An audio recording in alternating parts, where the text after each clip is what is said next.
만약 반려견이 갑작스러운 경련이나 발작을 일으킨다면 그 순간 보호자의 가슴은 철렁 내려앉을 텐데요. 이러한 증상 뒤에는 반려견의 생명을 위협할 수 있는 치명적인 신경계 질환, 뇌수막염이 숨어 있을 수 있습니다. 매년 약 10만 마리 이상의 반려견에게 발생한다고 알려진 뇌수막염. 이 질환은 얼마나 위험한 질환이고 소중한 반려견을 위해 보호자가 반드시 알아야 할 것은 무엇일까요? 지금부터 함께 알아봅니다. 안녕하세요. 토크닥터팬 노소정입니다. 오늘은 수의사 한진수 선생님과 함께 뇌수막염에 관한 이야기 나눠봅니다.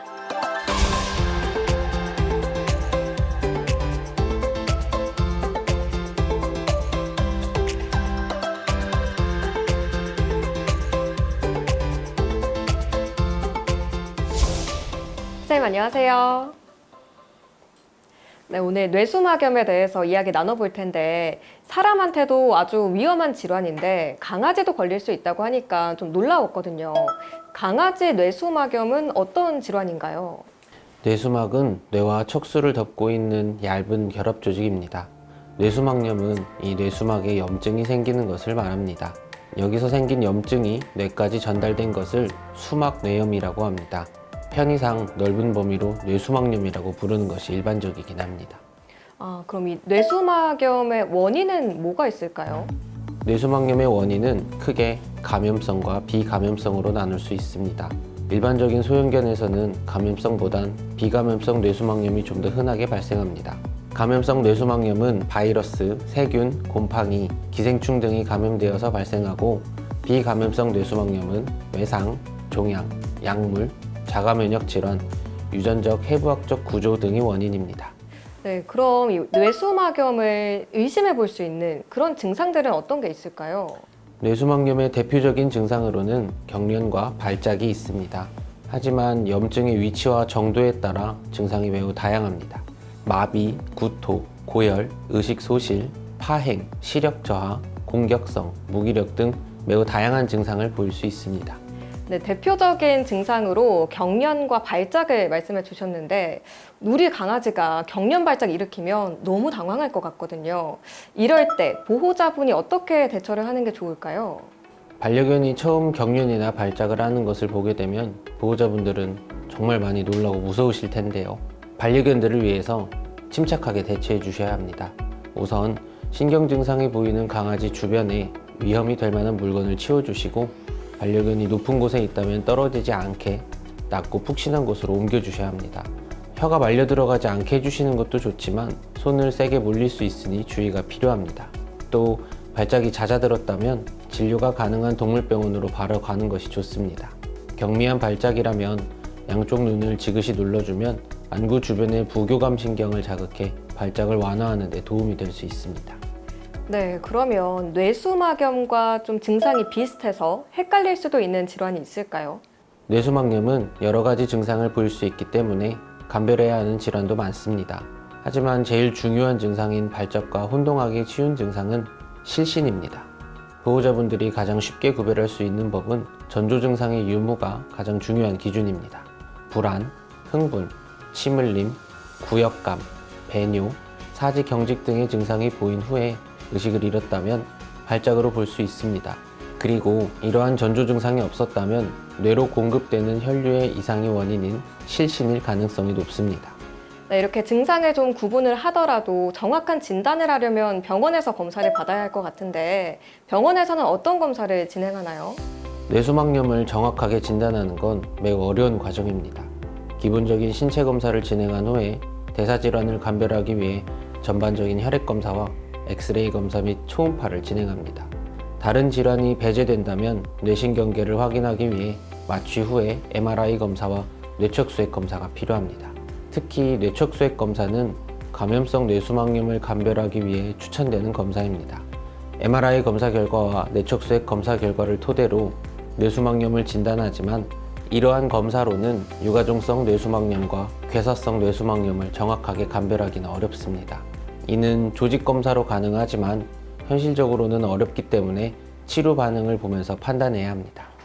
네, 들어보니까 검사 과정도 쉽지 않은 것 같은데 치료도 좀 복잡할까요? 뇌수막염의 치료는 원인을 해결하는 것보단 증상을 완화하는 것을 목표로 합니다. 원인에 따라 면역 억제제, 스테로이드, 항경련제를 주된 약물로 사용하고 이 약물들의 부작용을 완화하기 위해 항산화제, 감보조제, 항생제 등을 병행하게 됩니다. 또 혈액검사 및 초음파 검사, 그리고 필요시 MRI 재촬영 등 정기적인 검진을 통해 장기간 관리를 위한 약물 조절이 필요합니다. 네, 그러면 완치보다는 장기적인 관리에 좀 초점을 두는 게 맞을까요? 네, 그렇습니다. 발작 및 경련을 하는 강아지들 중에 MRI 검사 및 뇌척수액 검사, 기타 검사 결과에 특이사항이 없는 환자들이 있습니다. 이를 특발성 발작이라고 합니다. 이러한 환자들은 증상이 호전된 후에 서서히 약물의 농도를 줄여가면서 약물 치료를 중단하는 것도 목표로 해볼 수 있지만 뇌수막염 환자들은 완치가 어려운 것이 사실입니다. 또한 약물 치료에 반응이 좋지 않은 환자들은 약물을 증량 혹은 추가하거나 줄기세포 치료 등 추가적인 처치가 필요하기도 합니다. 네, 이번에는 실제 사연에서 솔루션을 찾아보는 시간입니다. 선생님께서는 사연을 듣고 진단과 처방을 내려주시면 됩니다. 토닥토닥 솔루션 시작합니다. 네, 첫 번째 사연입니다. 안녕하세요. 저희 집 강아지는 7살 된 말티즈인데요. 최근 뇌수막염 진단을 받았습니다. 약물 치료로 스테로이드를 사용한다고 들었는데 간혹 스테로이드 부작용으로 강아지가 사망하는 경우도 있다고 해서 걱정됩니다. 스테로이드 사용이 안전한지 혹시 대체할 수 있는 다른 치료 방법은 없는지 알고 싶어요 라는 사연입니다.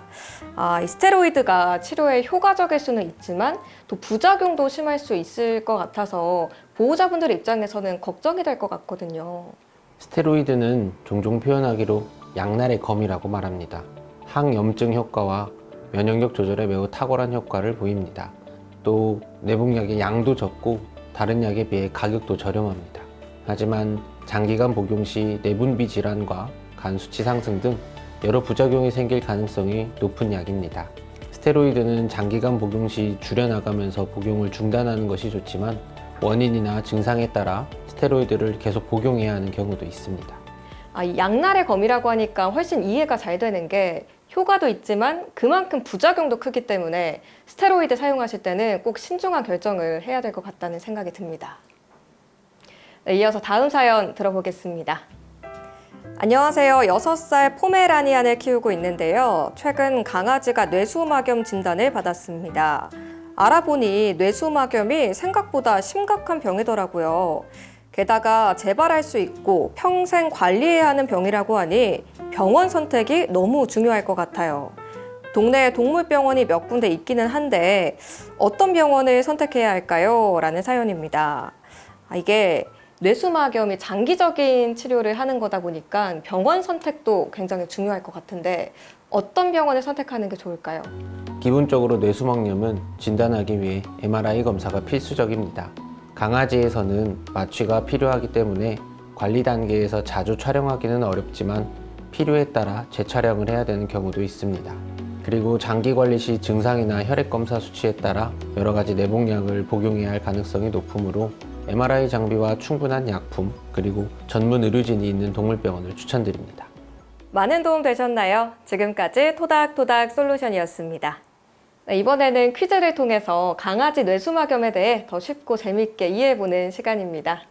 건강상식 능력고사 시작합니다.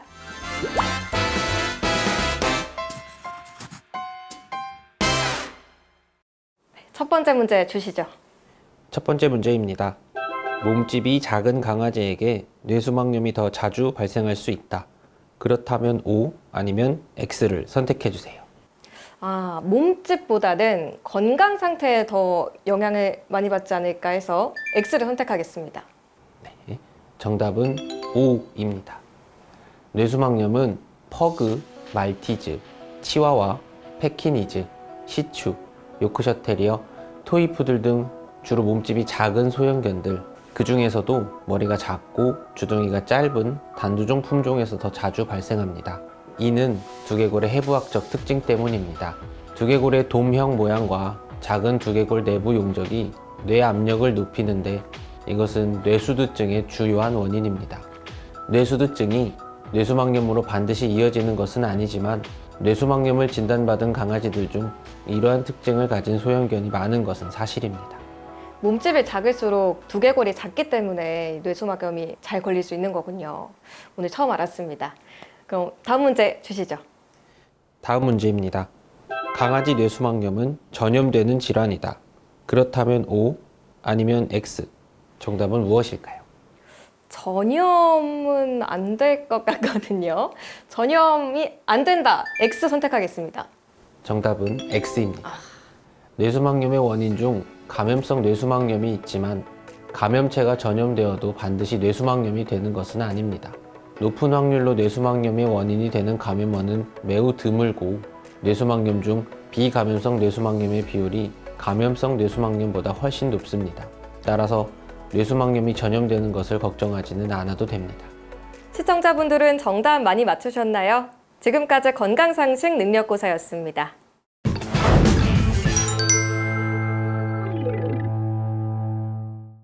네, 오늘 뇌수막염에 관한 이야기들 나눠봤는데요. 마지막으로 뇌수막염을 예방할 수 있는 방법이 있다면 어떤 게 있을까요? 감염성 뇌수막염을 미리 예방할 수 있는 방법 중엔 위생적인 생활 환경을 유지하고 정기적으로 예방접종을 하는 것이 중요합니다. 하지만 비감염성 뇌수막염은 예방할 수 있는 방법이 있는 것은 아닙니다. 따라서 정기적인 건강검진과 의심되는 증상이 보일 시 정확한 진단이 가능한 동물병원에 빠르게 내원하여 검사를 받는 것이 중요하겠습니다. 토크닥터 펫, 오늘은 한진수 선생님과 함께 강아지 뇌수막염에 관한 이야기 나눠봤습니다. 다음 시간에도 반려동물을 위한 유익한 의학 정보로 인사드리겠습니다. 함께해 주신 시청자 여러분 고맙습니다.